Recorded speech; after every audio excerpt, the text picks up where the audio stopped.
भाईजान ओबीसी नहीं, गलत या सही?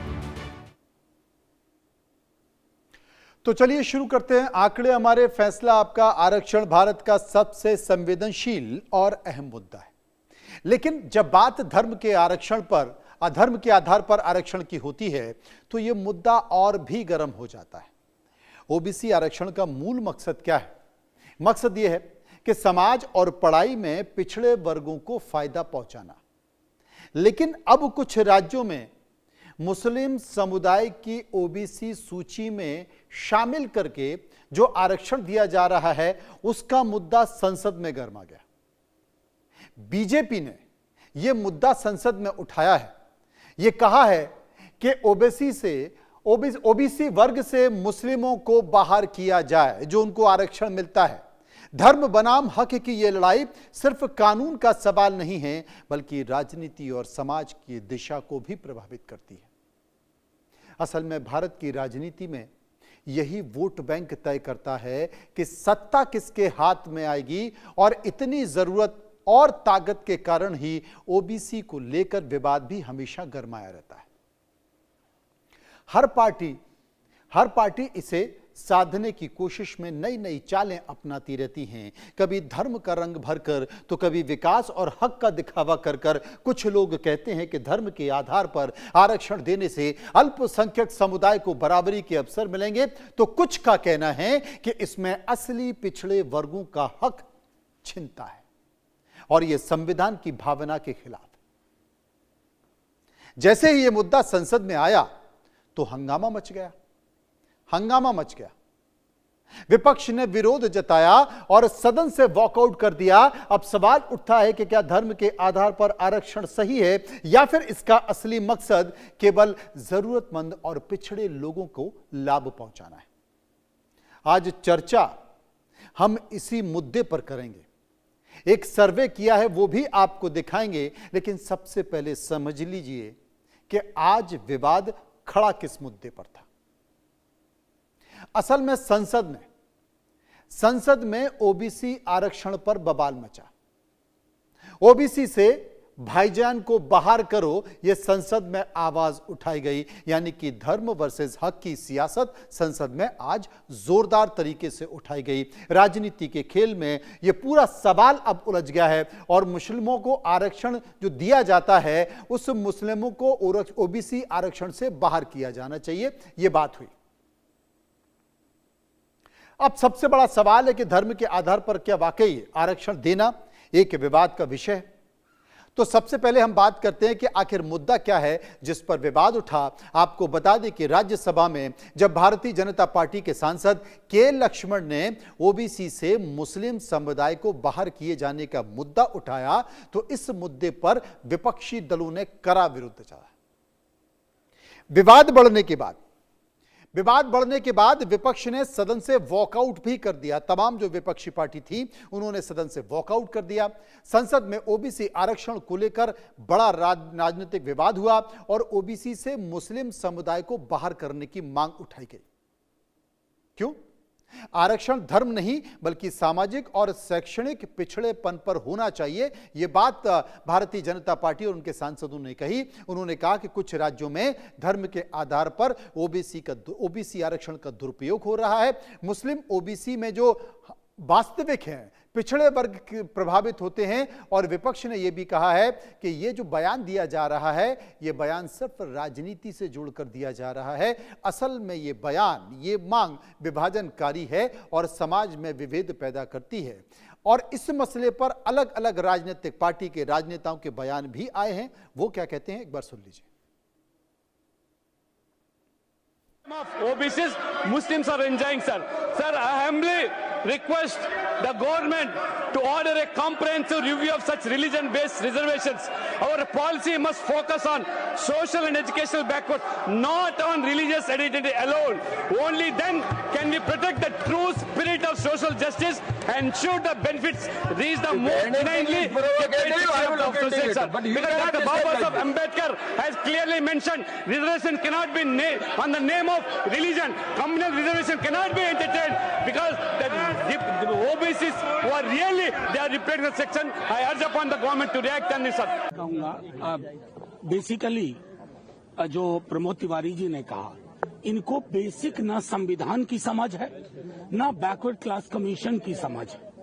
हमारे यहाँ आरक्षण की व्यवस्था बहुत स्पष्ट है। जैसे अगर मंडल कमीशन का मैं उदाहरण दूं, caste and communities which are known by their occupational names are in the list of OBCs. क्या कर रहे हो भाई? आग लगाना चाहते हैं देश में, संविधान में आग लगाना चाहते हैं। ये मर्म था और इस तरह के तरीके संविधान की मूल भावना के खिलाफ है। और मंडल कमीशन जिसके लिए हमारे पुरखों ने इतनी कुर्बानियां दी, 60 की ईस्वी से जो लड़ाई शुरू हुई थी, आज उसको ये लोग एक पूरे के पूरे मनुवादी दृष्टिकोण से उसको खत्म करना। भारत के संविधान के खिलाफ शून्यकाल में जो प्रश्न उठाया है और जिसके समर्थन में भाजपा खड़ी हुई है, वो मंडल कमीशन की भावनाओं के खिलाफ, भारत के संविधान के खिलाफ है कि पिछड़ों में अल्पसंख्यकों को आरक्षण न दिया जाए। अल्पसंख्यक मुस्लिम भी है और भी है, और ये आर्टिकल 14 का भी उल्लंघन है, जहां जाति और धर्म नहीं देखा जा सकता है। इस पे संपूर्ण विपक्ष ने, एलओपी ने पहले ये उठाया और उसके बाद संपूर्ण विपक्ष ने बहिष्कार किया है, वॉकआउट किया है। भारतीय जनता पार्टी का विश्वास भारत के संविधान में नहीं रहा, आज ये स्पष्ट हो गया। चलिए अब ये भी बात कर लेते हैं कि आखिर ओबीसी आरक्षण है क्या और इसका असली मकसद क्या है, क्योंकि ओबीसी मतलब अन्य पिछड़ा वर्ग। इसमें कौन लोग आते हैं? इसमें वो लोग आते हैं जो समाज और पढ़ाई में पिछड़ चुके हैं। सरकार इन्हें नौकरी और शिक्षा में आरक्षण देती है। ओबीसी यानी कि अन्य पिछड़ा वर्ग, सरकार इन्हें नौकरी और शिक्षा में आरक्षण देती है। अब केंद्र में ओबीसी को 27% आरक्षण दिया जाता है। इसका मकसद सबको बराबरी का मौका देना है, इसलिए यह आरक्षण दिया जाता है। केंद्र सरकार 27% आरक्षण देती है। कई और राज्यों में भी आरक्षण दिया जाता है। किन किन राज्यों में यह आरक्षण दिया जाता है वो मैं आपको विस्तार से बता देता हूं। अगर राज्यों के हिसाब से देखा जाए तो कि किस राज्य में कितना आरक्षण दिया जा रहा है उसको आप समझ लीजिए। ओबीसी आरक्षण की बात मैं कर रहा हूं तो अब राज्यों की जिक्र कर लेते हैं। केंद्र सरकार 27% आरक्षण दे रही है, जिसको मैंने बताया। अब उत्तर प्रदेश की सरकार भी 27% आरक्षण देती है। बिहार की सरकार भी 27% आरक्षण देती है। मध्य प्रदेश में भी 27% आरक्षण ओबीसी वर्ग को मिलता है।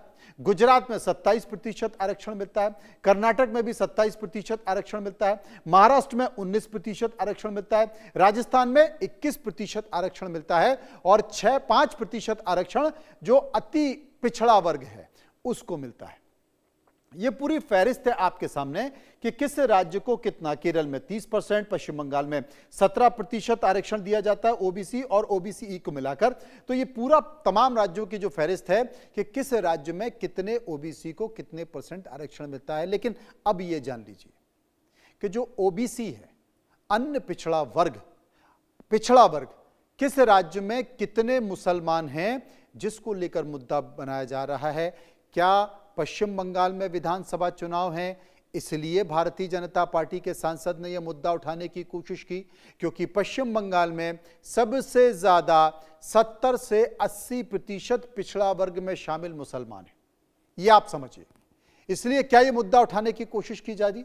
पश्चिम बंगाल में 70 से 80%, और जो केरल है वहां पर 60 से 70% है। कर्नाटक में करीब 60 से 70% है, यह आबादी जिसके हिसाब से मैं बता रहा हूं। तेलंगाना में 50 से 60% है। तमिलनाडु में 50 से 60% है। बिहार में 40 से 50%, उत्तर प्रदेश में 40 से 50% और महाराष्ट्र में भी 20 से 30%, और गुजरात में 10 से 20% और मध्य प्रदेश में 10 से 20% मुसलमान है। अब भारत में मुस्लिमों में 40 से 50% ओबीसी आते हैं। जो कुल मुस्लिमों की आबादी है उसमें 40 से 50% जो मुस्लिम हैं वो आते हैं, इसलिए इन राज्यों में इतना बवाल हो रहा है और मुद्दा बनाने की कोशिश की जा रही है। अब एक नजर डालते हैं कि किस राज्य में कितना मुस्लिम आरक्षण है।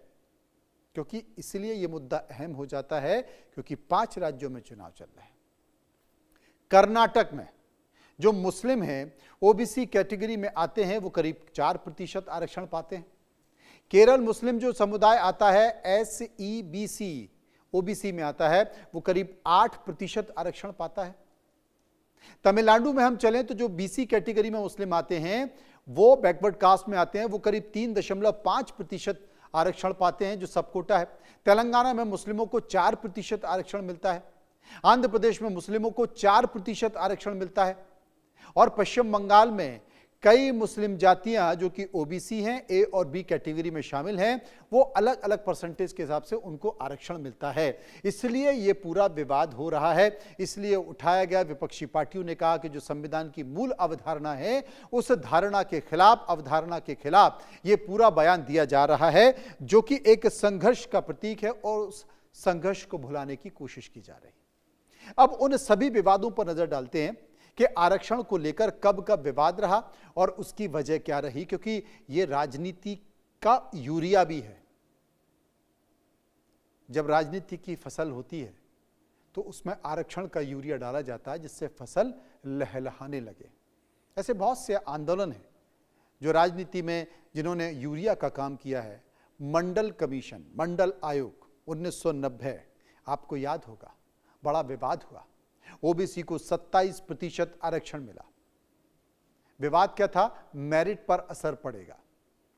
सुप्रीम कोर्ट का फैसला आया 1992 में 50% की सीमा और क्रीमी लेयर लागू करने की बात हुई। विवाद क्या था? किसे फायदा मिले, किसे नहीं, इससे फर्क पड़ता है। तीसरा, शिक्षा में ओबीसी आरक्षण 2006 में आया। कौन था मंत्री? अर्जुन सिंह थे। IIM में ओबीसी कोटा लागू हुआ। विवाद क्या था? कि पढ़ाई की क्वालिटी पर असर पड़ेगा। सड़कों पर विरोध प्रदर्शन हुआ, आपने वो तमाम विरोध प्रदर्शन भी देखा होगा। EWS आरक्षण 2019 में गरीब सवर्णों को लेकर यह पूरा आया। 10% आरक्षण देने की बात हुई। विवाद क्या था? कि पहली बार आर्थिक आधार पर आरक्षण दिया जा रहा है। मराठा आरक्षण जो कि रद्द हो गया, 2021 में आया। सुप्रीम कोर्ट ने 50% जो सीमा है उसका हवाला देकर रद्द किया गया। हवाला क्या दिया गया? कि भाई आरक्षण की सीमा किसी भी राज्य में 50% से ज्यादा नहीं हो सकती, क्योंकि जो सवर्ण वर्ग है उस पर इसका असर पड़ेगा, इसलिए इसे रद्द कर दिया गया। ये तमाम तरह के विवाद देखे गए, लेकिन यहां पर मराठा आरक्षण की मांग अब भी लागू है और राज्य सरकार उसके लिए प्रयास कर रही है। अब ये भी बात कर लेते हैं कि आखिर ओबीसी आरक्षण पर मुस्लिमों को कैसे यह आरक्षण मिल रहा है और इसके पीछे का कारण क्या है। तो इसके पीछे का जो कारण है उसे आप गंभीरता से समझ लीजिए। धर्म की वजह से यह आरक्षण मुस्लिमों को नहीं मिलता है। धर्म की वजह से यह आरक्षण मुस्लिमों को नहीं मिलता है। सिर्फ मुस्लिम होने से आरक्षण नहीं मिलता है, इसको समझ लीजिए। क्योंकि यह आरक्षण मिलता है समाज में पिछड़ेपन के कारण, कि आप समाज में पिछड़ चुके हैं, इसलिए आपको मुख्य धारा में शामिल करना है, इसलिए यह आरक्षण भी आपको दिया जा रहा है। कुछ मुस्लिम समुदाय इसमें शामिल हैं। कौन कौन से हैं मैं आपको बता देता हूं। वो मुस्लिम समुदाय जिसमें मपिला हैं, अंसारी हैं, कुरैशी हैं, रंगरेज हैं, गुज्जर हैं। गुज्जर कौन से? जो आपको जम्मू कश्मीर में, कश्मीर की घाटियों में गुज्जर मिलेंगे जो कि पहाड़ों में रहते हैं, वो इसमें शामिल हैं। इन्हें ओबीसी SEBC लिस्ट में रखा गया है। राज्य तय करते हैं, हर राज्य अलग अलग ओबीसी की सूची बनाता है, लिस्ट बनाता है।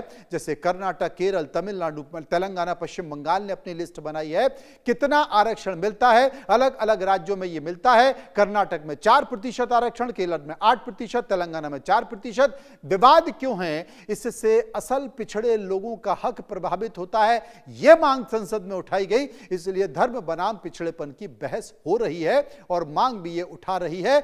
बीजेपी कहती है कि साहब अलग करना चाहिए मुस्लिमों को, क्योंकि जिनको लाभ मिलना चाहिए उनको लाभ नहीं मिलता है। और विपक्ष कहता है कि संविधान की मूल धारणा के खिलाफ यह बयान दिया गया है। अब एक नजर डाल